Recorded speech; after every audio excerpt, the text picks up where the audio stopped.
ನೀವು ನೋಡ್ತಾ ಇದ್ದೀರಾ ಕರ್ನಾಟಕ ಬೀಟ್ ನ್ಯೂಸ್. ಮಾಜಿ ಪ್ರಧಾನಿ ಎಚ್.ಡಿ. ದೇವೇಗೌಡ ಅವರ ಧರ್ಮಪತ್ನಿ ಶ್ರೀಮತಿ ಚೆನ್ನಮ್ಮ ದೇವೇಗೌಡ ಅವರ ನಿಧನದ ಸುದ್ದಿ ರಾಜ್ಯದ ಜನತೆಗೆ ಅಪಾರ ದುಃಖವನ್ನ ಉಂಟು ಮಾಡಿದೆ. ಈ ಹಿನ್ನೆಲೆಯಲ್ಲಿ ನಟ ವಿನೋದ್ ರಾಜ್ಕುಮಾರ್ ಅವರು ತಮ್ಮ ಆಳವಾದ ಸಂತಾಪವನ್ನ ವ್ಯಕ್ತಪಡಿಸಿದ್ದಾರೆ. ಅವರು ಮಾತನಾಡಿ, ಚೆನ್ನಮ್ಮ ಅಮ್ಮನವರು ಅತ್ಯಂತ ಸರಳ, ಸೌಮ್ಯ ಹಾಗೂ ಕುಟುಂಬದ ಮೌಲ್ಯಗಳನ್ನು ಕಾಪಾಡಿಕೊಂಡು ಬದುಕಿದ ಮಹನೀಯರು. ದೇವೇಗೌಡರವರ ರಾಜಕೀಯ ಪಯಣದಲ್ಲಿ ಅವರು ಸದಾ ಶಕ್ತಿಯಾಗಿ ಬೆಂಬಲವಾಗಿ ನಿಂತಿದ್ದರು.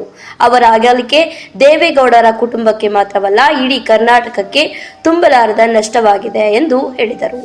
ಇನ್ನು ಇಂತಹ ದುಃಖದ ಸಮಯದಲ್ಲಿ ದೇವೇಗೌಡರವರಿಗೆ ಹಾಗೂ ಅವರ ಕುಟುಂಬದ ಎಲ್ಲ ಸದಸ್ಯರಿಗೆ ಈ ನೋವನ್ನ ಭರಿಸುವ ಶಕ್ತಿಯನ್ನ ಭಗವಂತನು ನೀಡಲಿ ಎಂದು ವಿನೋದ್ ರಾಜ್ಕುಮಾರ್ ಪ್ರಾರ್ಥಿಸಿದರು.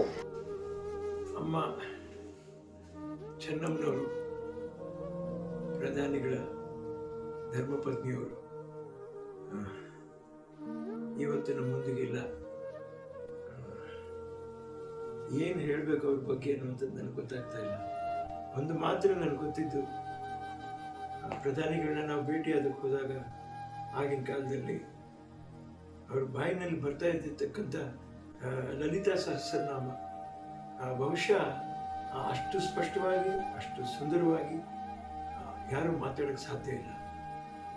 ಚೆನ್ನಮ್ಮ ಅವರು, ಚೆನ್ನಾಂಬಿಕಾ, ಒಳನರಸೀಪುರದಲ್ಲ ಥಿಯೇಟ್ರು, ಚೆನ್ನಾಂಬಿಕಾ ಫಿಲಿಮ್ಸು, ಇಷ್ಟು ಸಂಸ್ಥೆ, ಎಷ್ಟು ದೊಡ್ಡ ಒಂದು ವಿಷಯ. ಇಂಥ ಒಂದು ಕುಟುಂಬನ ಕರ್ನಾಟಕಕ್ಕೆ ಕೊಟ್ಟವರು ಶ್ರೇಷ್ಠ ತಾಯಿ.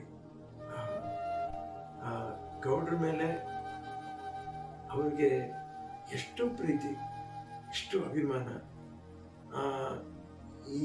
ಈ ದಿನ ನನಗೇನು ನೋವಾಗ್ತಾ ಇದೆ ಅಂತ ಹೇಳಿದ್ರೆ, ಇಷ್ಟು ಅನ್ಯೋನ್ಯವಾಗಿದ್ದಿರುವಂಥ ಜೋಡಿಗೆ ದೇವರ ದೃಷ್ಟಿ ಭಾರಿ ಕಷ್ಟ, ತುಂಬ ನೋವಾಗತ್ತೆ ಮನಸ್ಸಿಗೆ.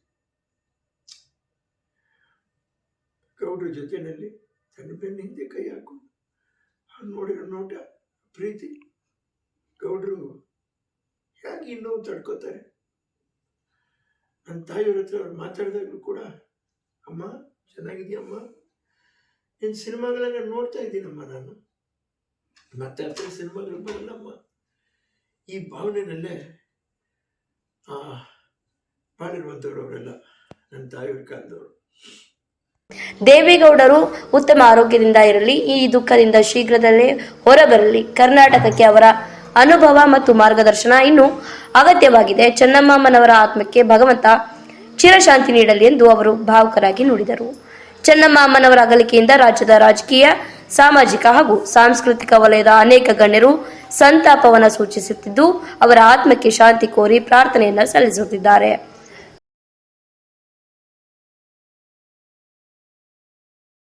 ಎಲ್ಲದಕ್ಕಿಂತ ಜಾಸ್ತಿ ಗೌಡ್ರಿಗೆ ಅವರ ಶ್ರೀಮತಿಯವರ ಅಗಲಿಕೆ ತಡ್ಕೊಳ್ಳುವಂಥ ಶಕ್ತಿ ಭಗವಂತ ಕೊಟ್ಟು ಕಾಪಾಡಲಿ.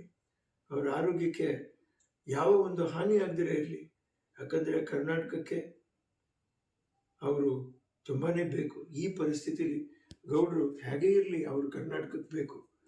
ಮುಖ್ಯವಾದ ವ್ಯಕ್ತಿ. ಅವರ ಮಾತುಗಳಿಂದ ಈ ಬದಲಾವಣೆಗಳು ಒಂದು ಏನಾಗಬೇಕು ರಾಜಕಾರಣದಲ್ಲಿ ಅನ್ನುವಂಥ ಇನ್ನೂವರೆಗೂ ಅವರು ಸಕ್ರಿಯವಾಗಿ ಅವರು ತನ್ನನ್ನು ತೊಡಗಿಸ್ಕೊಂಡಿರುವಂಥದ್ದು ನಮ್ಮ ಇಡೀ ಕರ್ನಾಟಕದ ಕನ್ನಡಿಗರ ಹೆಮ್ಮೆ ರೀ. ಅದು ಖಂಡಿತ ಅವರಿಗೆ ಆ ನೋವನ್ನ ಸಹಿಸುವಂಥ ಶಕ್ತಿ ಕೊಡಲಿ. ಇಡೀ ಕುಟುಂಬದ ವರ್ಗದವ್ರಿಗೆ ನೋವನ್ನ ಸಹಿಸುವಂಥ ಶಕ್ತಿ ಕೊಡಲಿ. ನಿಜವಾಗ್ಲೂ ಅಮ್ಮವ್ರ ಆತ್ಮಕ್ಕೆ ಶಾಂತಿ ಸಿಗಲಿ. ನಮಸ್ಕಾರ.